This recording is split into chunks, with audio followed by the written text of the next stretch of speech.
What's going on, everybody? This is John J Gaming on the mic here, coming at you with a brand new episode of the Bluffton Tech Dynasty here on EA College Football 25. Now, last episode we had our home opener versus Louisiana, and it did not work out how we wanted it to. We ended up losing 42-21, and our game this upcoming week is not going to be any easier whatsoever. In today's episode, we will be going on the road for the very first time as a program, and we will be taking on Texas A&M. And these Aggies, while they did lose their first game of the year, this is not a team that we want to mess with by any means. Texas A&M comes in as an 88 overall squad. They have an elite offense, and their defense is also very good as well. They just couldn't pull it off against Notre Dame. That was their issue.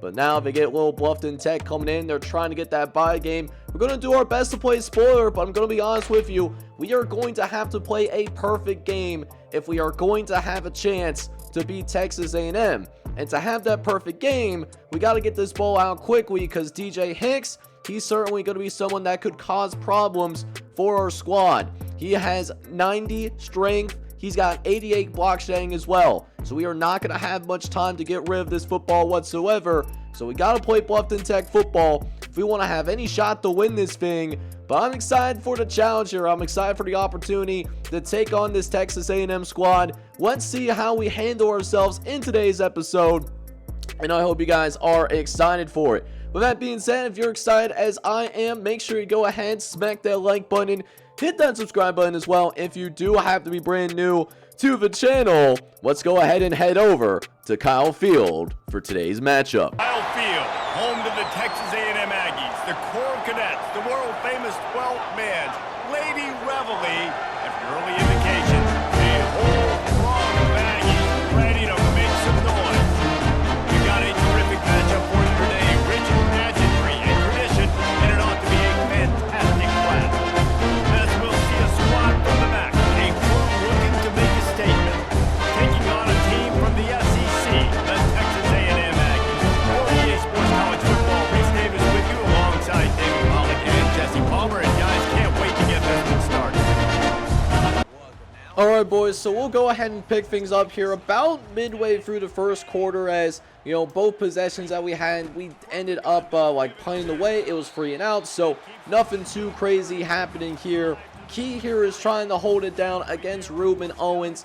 He may not be considered a star player, but he is a dynamic freshman running back. As Connor Wagman's going to drop back, he's got an open crosser over the middle of the field, and just like that, he's able to pick up 20 plus yards on that particular throw, and now we're staring down a 1st and 10. Langman's going to go ahead and hand it off. No, it's a play action, trying to go deep downfield, and it's caught. 30-yard strike, and the Aggies are looking to strike here in this first quarter of action. Couple plays later, Langman looks to the left. He's going to find a crossing receiver, as that is going to be brought down by Koleskny, one of our custom corners, as now Texas A&M is in some serious business right about now. 1st and goal from the 4-yard line. Kyle Field waiting to explode as Legman makes adjustments at the line. Hands it off to the tailback, and Ruben Owens is going to have an open crease, but in the end zone, touchdown Texas A&M. And a team that was formerly ranked in the top 25 is going to go ahead and take a 7-0 lead, courtesy of that freshman tailback. So you see already the home field advantages of Texas A&M coming into full effect here, although that is a nice run there by Will Peoples. If we're going to have any chance of pulling this upset off today, we got to get him going in the running game for sure, so that we can at least take some pressure off our passing game, because you already know this Aggies team is going to be able to get after it. Armstrong going to dump it off to Will Peoples again, who just barely makes it to that 1st down marker, as that is going to bring an end to that first quarter of action. We're still very much in it, only down 7-0, but we got to find ways to find consistency on the offensive side of the ball. So here we are here in the second quarter of action as we'll hand it off to Will Peoples. He's got a crease down the right-hand side, and he's able to pick up a gain of 14. Let's go, man. We're starting to figure things out, and I think Texas A&M realized what we want to do. They're going to bring an 8th man into the box, so we're going to try to throw here, facing very little time. And look at this, our tight end is able to get loose with it. Then it looks like it's Scott McClure, our sophomore starting tight end. And we are actually on the verge of field goal range here, ladies and gentlemen. So let's see if we can make something shake here as we're going to try to go halfback draw. But the Aggies are not fooled at all. We were caved in on that one. And now we face a 3rd and long. Armstrong trying to make adjustments at the line, but it's going to be hard to make anything to happen. Did have an open receiver, but we could not step up in the pocket because of the pressure.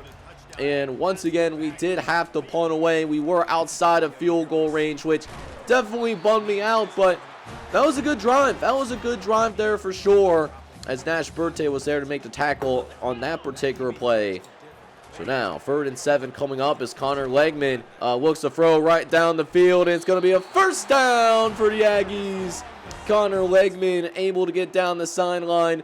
That's going to be for a big gain, where once again Texas A&M is in field goal on our side of the field. And there's that SEC speed that we were talking about in the title of this video.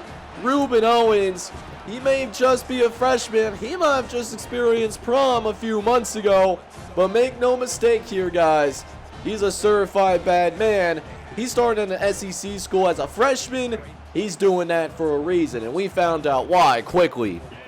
So we're down 14-0 here going into our next offensive drive, where we desperately try to find a rhythm. And again, Will Peoples has really provided a spark for this team offensively, because DJ Armstrong is struggling against his SEC defense. And I mean, it's easy to see why, of course, as we got a 3rd and 2 coming up.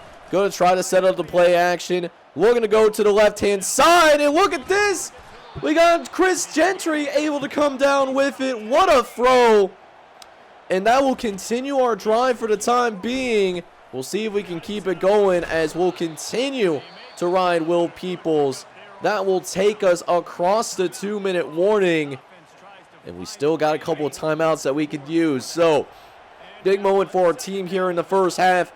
Possibly a chance to make this a 1-score game as Armstrong looks to the right-hand side. He's got a receiver. That's going to be the tight end who's going to be able to make a play, Tanner McClellan. As now we get to the line quickly, trying to make adjustments at the line, and I'm trying to attack downfield. 1st and 10, Armstrong looks over the left-hand side, is going to find, looks like it's the Scooter. Able to get a few yards there before we have to use yet another timeout. And helps us get a lot closer to moving the chains as we'll try to throw to the right-hand side. That's a nice play there by Chris Gentry. Had to put a bunch of arm onto that throw. And now 1st and 10 with 90 seconds left. But we don't get out of bounds there. I thought we did, but apparently that was not accurate. This throw, however, oh, we need you to come down with that big fella. Scott McClellan, you got to make that play for me, man. Like, we desperately need those types of throws to be completed if we're going to beat this Texas A&M team. There's not going to be a lot of open windows down the length of the field, but we threw this pass too late. Intercepted.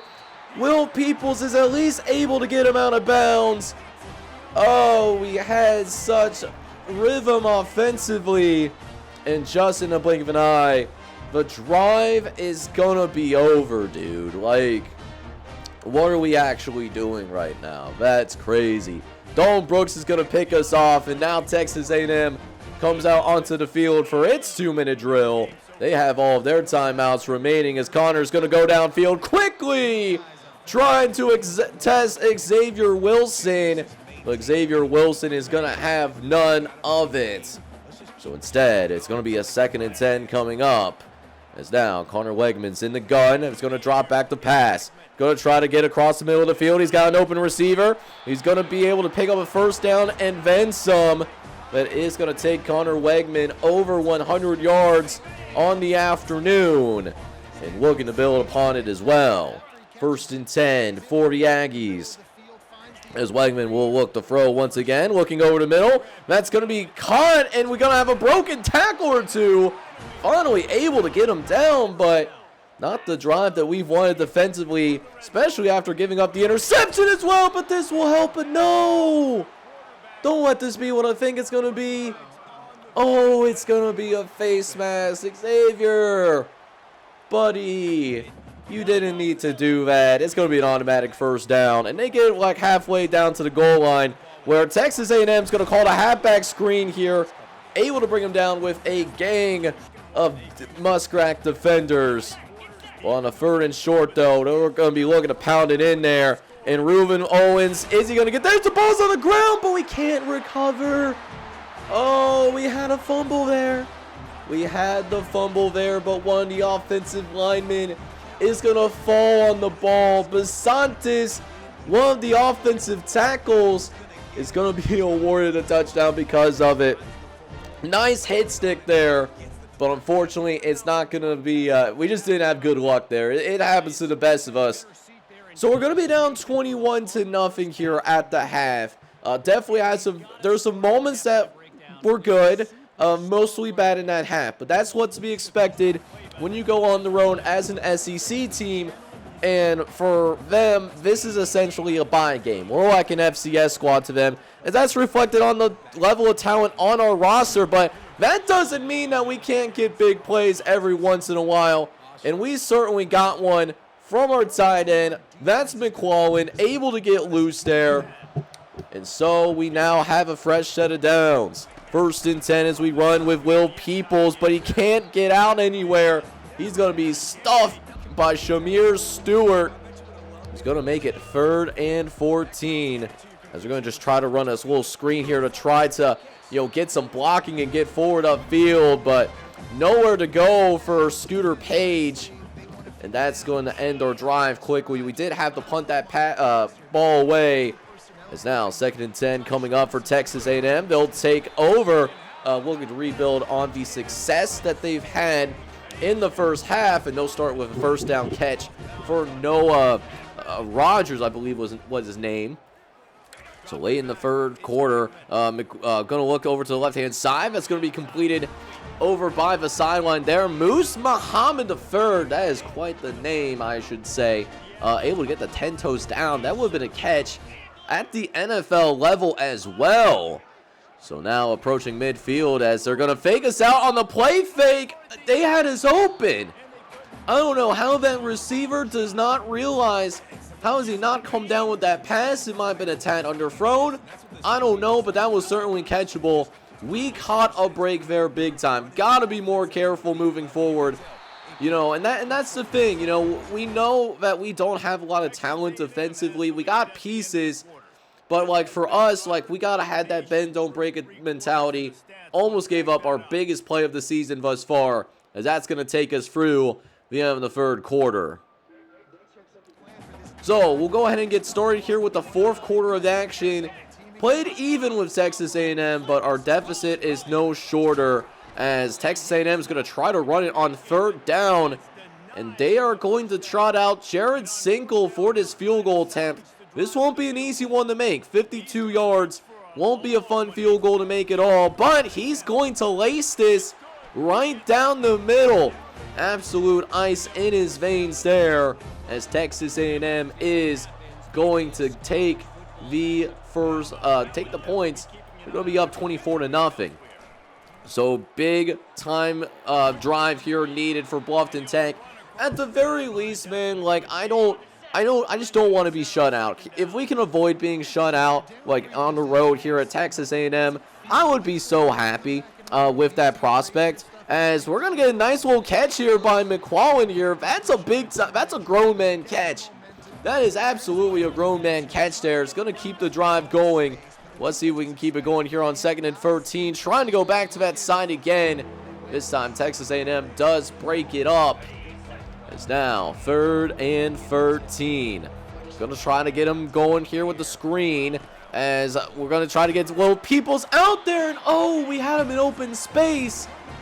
If only we were able to actually get the ball over to him, that would have been big yardage. Instead, 4th and 13, and we're hoping that one of our receivers can make a play, trying to go downfield, and it's gonna be caught there. Thought our receiver, thought Scooter Page was gonna have a step, but with that said, you know, the DB was able to catch up, take that pass away, and now it's gonna be 27-0.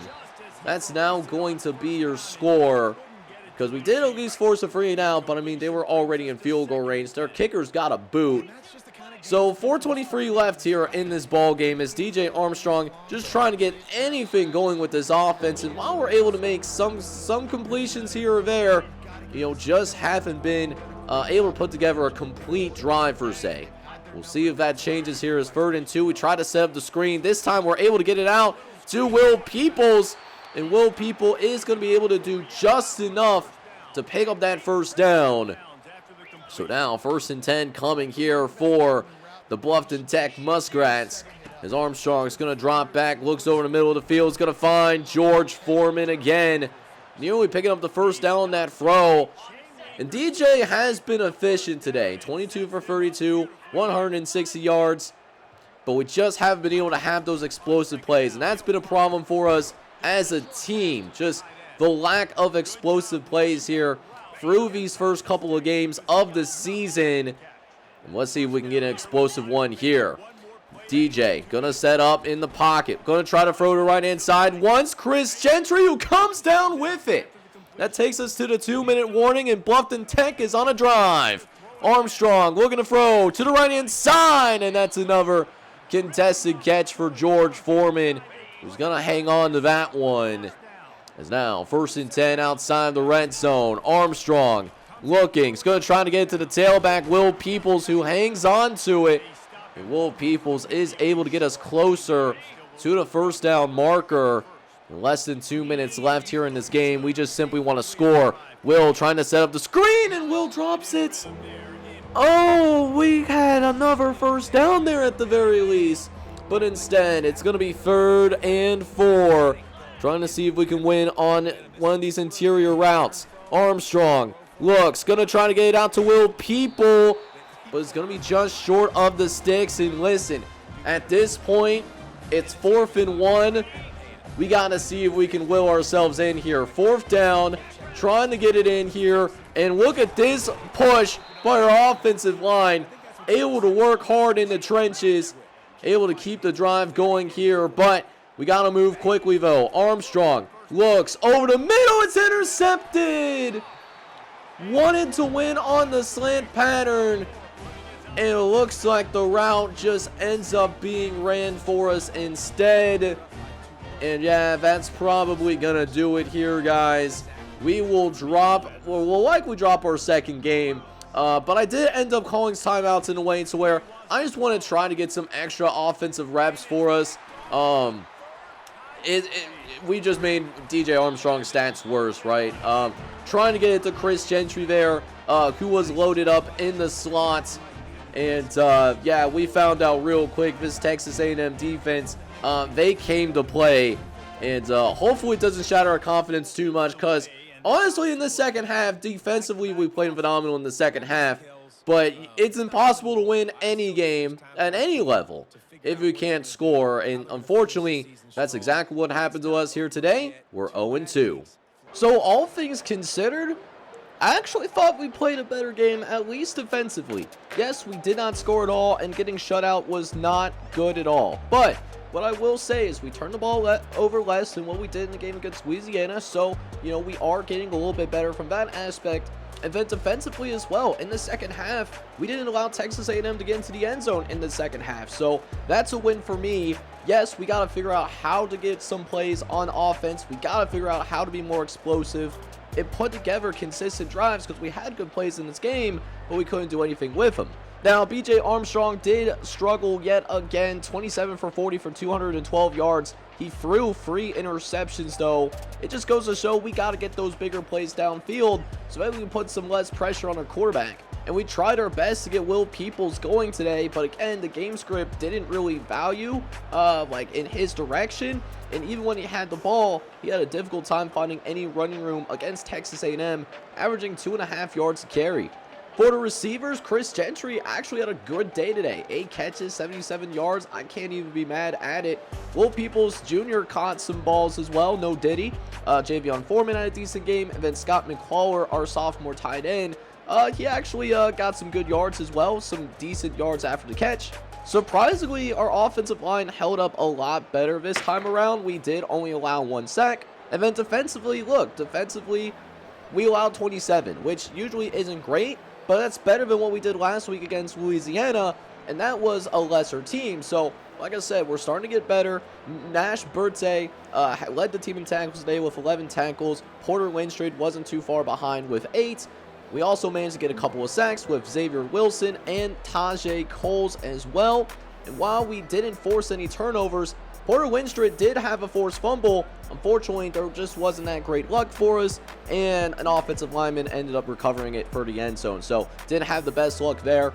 We're 0-2, but we are getting a little bit better, and it's not out of the realm of possibility that when we get into MAC play, this is going to help us out in terms of learning experiences, be more competitive than what people might be anticipating. One line that I will say that is a positive is that we did get up to level 3, so we do have a chance to come out here and try and get some recruiting points. So what we're going to do is we're going to spend it on offensive line. I want to focus on that offensive line, get recruiting action, then give a bonus to offensive line. This is going to definitely help us out improve in the trenches, which is something that we certainly need moving forward. And if you thought things were going to get any easier for us, then sadly, you would be mistaken. Because next episode, we go on the road yet again. This time, we are taking on the Nittany Lions of Penn State. And Penn State, unlike Texas A&M, is actually ranked in the top 15 in the nation. So, it'll be another growing moment. It'll be another growing opportunity for us as we get a little bit closer to action, which is where we're really looking forward to. Just got to work through this pain. Just got to work through this adversity. So next episode, we will have the Penn State game. Looking forward to go playing Penn State on the road. I hope you guys are excited as well. If you are, I need you to go ahead and do a couple of things for me. Hit that like button, and then also hit that subscribe button as well if you do have to be brand new to the channel. This is John J Gaming on the mic signing off. Hoping you guys are all out there having a good one. Take care, everybody.